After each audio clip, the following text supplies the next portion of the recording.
Want justice. గిరిజనుల ఐక్యత, గిరిజన ప్రజా సంఘాల ఐక్యత, గిరిజనుల ఐక్యత. మైదాన ప్రాంత గిరిజనులకు రాజకీయ రిజర్వేషన్లను వెంటనే కల్పించాలి. మైదాన ప్రాంత గిరిజనులకు రాజకీయ రిజర్వేషన్లను వెంటనే కల్పించాలి. We want justice. We want justice. We want justice. We want justice. ముందుగా మీడియా మిత్రులందరికీ కూడా నమస్కారం. నా పేరు వడితే శంకర్ నాయక్. నేను ఆంధ్రప్రదేశ్ రాష్ట్రంలో మాజీ ఎస్టీ కమిషన్ సభ్యుడిగా, ప్రస్తుతం గిరిజన ప్రజా సమాఖ్య జీపీఎస్ వ్యవస్థాపక జాతీయ అధ్యక్షుడిగా పనిచేస్తూ ఉన్నాను సార్.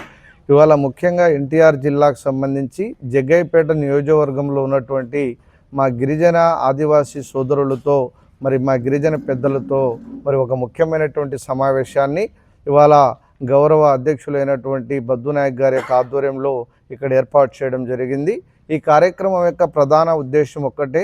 ఎందుకంటే దేశానికి, రాష్ట్రానికి స్వాతంత్రం వచ్చి దాదాపు 80 సంవత్సరాలు అవుతున్నప్పటికి కూడా నేటికి కూడా ఈ రాష్ట్రంలో ఉన్నటువంటి లక్షలాది మంది ప్రజలు, గిరిజనులు, ఆదివాసీలు కేవలం ఇవాళ మేము గిరిజనులుగానే ఉన్నామనేటువంటి మా ఆవేదనని ఇవాళ పాలక ప్రభుత్వాలకు చెప్పడానికి ఈ సమావేశాన్ని ఏర్పాటు చేసుకోవడం జరిగింది.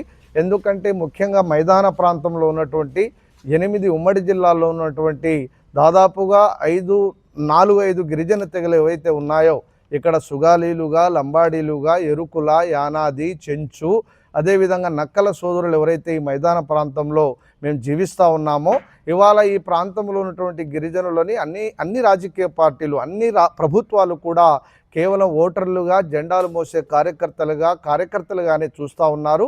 అందుకనే మా గిరిజన జనాభాని కూడా దృష్టిలో పెట్టుకొని మైదాన ప్రాంతంలో మా ఎస్సీ సోదరులకు ఏ రకంగా అయితే జిల్లాని యూనిట్గా తీసుకొని ఎమ్మెల్యేలుగా, ఎంపీలుగా అవకాశం ఇచ్చారో, మాకు కూడా వచ్చేటువంటి 2029 ఎన్నికల్లో మాకు కూడా అన్ని రాజకీయ పార్టీలు ఈ మైదాన ప్రాంతంలో ఉన్నటువంటి 8 జిల్లాలలో మా గిరిజన జనాభా నిష్పత్తి ప్రకారంగా మాకు కూడా చట్టసభల్లో ఎమ్మెల్యేలుగా, ఎమ్మెల్సీలుగా, ఎంపీలుగా మాకు కూడా అవకాశం కల్పించాలని మేము డిమాండ్ చేస్తూ ఈ కార్యక్రమాన్ని ఇక్కడ ఇవాళ ఏర్పాటు చేయడం జరిగింది.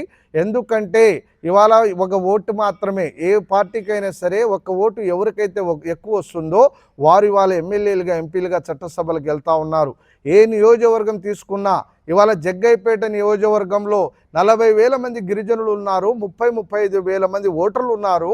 ఇక్కడ 50 సంవత్సరాలకు ముందు ఈ జగ్గయ్యపేట నియోజకవర్గంలో 1962 నుంచి 67 వరకు 5 సంవత్సరాలు ఈ నియోజకవర్గానికి మా గిరిజన బిడ్డ ఇవాళ అసెంబ్లీలో ప్రాతినిధ్యం వహించాడు.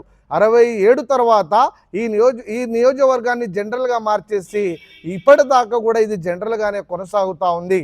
అందుకని ఇవాళ కేంద్ర రాష్ట్ర ప్రభుత్వాలు ఏదైతే నియోజకవర్గాలను పునర్విభజన చేయాలనేటువంటి ప్రయత్నం చేస్తూ ఉన్నారో, ఆ ప్రయత్నంలో మైదాన ప్రాంతంలో ఉన్నటువంటి గిరిజనులకి జిల్లాని యూనిట్గా తీసుకొని మాకు కూడా రాజకీయ రిజర్వేషన్లు కల్పించాలి. ముఖ్యంగా ఎన్టీఆర్ జిల్లాలో ఉన్నటువంటి ఈ జగ్గయ్యపేట నియోజకవర్గానికి కూడా రేపు ఎస్టీ రిజర్వ్డ్ నియోజకవర్గంగా దీనికి కూడా ఆ రకంగా ప్రభుత్వం దీనికి కేటాయించాలని కూడా మీడియా ద్వారా నేను ప్రభుత్వాలకు డిమాండ్ చేస్తూ ఉన్నాను. ఎత్తించే నిధులు కానీ, సంక్షేమంలో కానీ మాకు ఎక్కడ కూడా సామాజిక న్యాయం జరగడం లేదు. ఈరోజు కూడా కూటి కోసం, గూడు కోసం, నీడ కోసం ప్రభుత్వాలని దేహి అని అడుక్కునేటువంటి స్థితిలో మేము ఉన్నామంటే చట్టసభల్లో మాకు సామాజిక న్యాయం లేకపోవడమే. కాబట్టి ఆకలినైనా భరిస్తాం, ఆత్మగౌరవానికి కాపాడుకునేదానికి, ఈ జాతిని ఏకం చేసేదానికి, ఈ జాతిని చైతన్యం చేసేదానికి మేమందరం కూడా మా గిరిజన పెద్దల యొక్క ఆశీస్సులతో, మా గిరిజన ఉద్యోగులు, ప్రజలు, యువకులు, మహిళలు, విద్యార్థుల యొక్క సహకారంతో మా యొక్క జనాన్ని, మా యొక్క గలాన్ని, మా యొక్క బలాన్ని ఈ పార్టీలకు తెలియజేయడానికి ఈ కార్యక్రమం త్వరలోనే దీని యొక్క ఫలితం ఉంటుందని కూడా ప్రభుత్వాలకు తెలియజేస్తూ నేను సెలవు తీసుకుంటా ఉన్నాను.